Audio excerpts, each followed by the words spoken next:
কক্সবাজারের টেকনাফ থানায় একটি হত্যা মামলার এজাহার পরিবর্তনের অভিযোগ উঠেছে।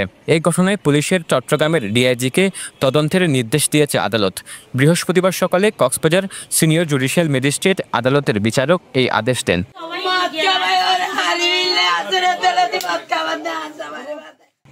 গত 19 সেপ্টেম্বর ভোররাতে টেকনাফের উত্তর জালিয়াপাড়া এলাকায় বিএনপি নেতা এমদাদ হোসেনকে হত্যা করা হয়। এই ঘটনায় শামসুল আলম টেকনাফ থানায় আসামিদের নাম উল্লেখ করে এজাহার দায়ের করেন, কিন্তু সেই এজাহার মামলাভুক্ত হওয়ার সময় পরিবর্তন করা হয় বলে অভিযোগ তুলেছে নিহতের ভাই শামসুল আলম।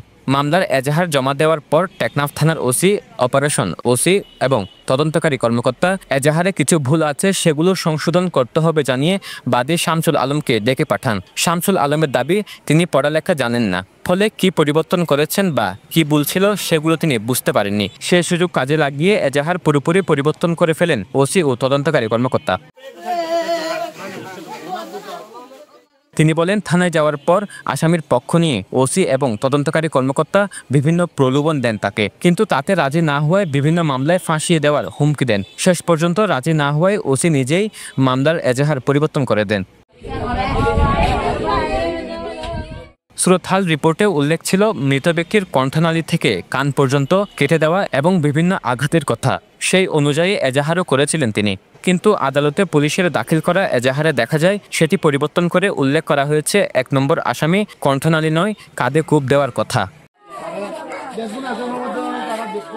শামসুল আলম দাবি করেন, আসামি পক্ষের কাছ থেকে অনৈতিক সুবিধা নিয়ে পুলিশ মামলা এজাহার পরিবর্তন করেছেন।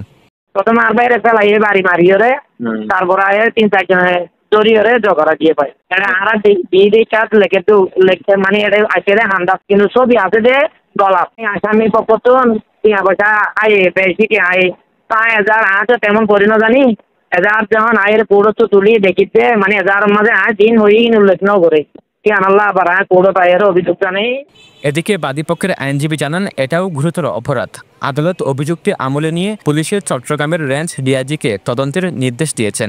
এটা সংবাদদাতা অর্থাৎ বাদীপক্ষ বিজ্ঞ আদালতে অভিযোগটা দায়ের করার পর বিজ্ঞ আদালত এটা গুরুত্ব সহকারে বিবেচনা করে পুলিশের ডিআইজি চট্টগ্রাম রেঞ্জকে তদন্তের আদেশ দিয়েছে। এটা উনি তদন্ত করে সত্য নিরূপণ করবেন, এরপর যেটা হয় সেটা হবে। বিএনপি নেতা এমদাদ হোসেন হত্যা মামলায় তার ভাই শামসুল আলম বাদী হয়ে স্থানীয় আব্দুর রহমান সহ 10 জনের নাম উল্লেখ করে এজাহার জমা দেন।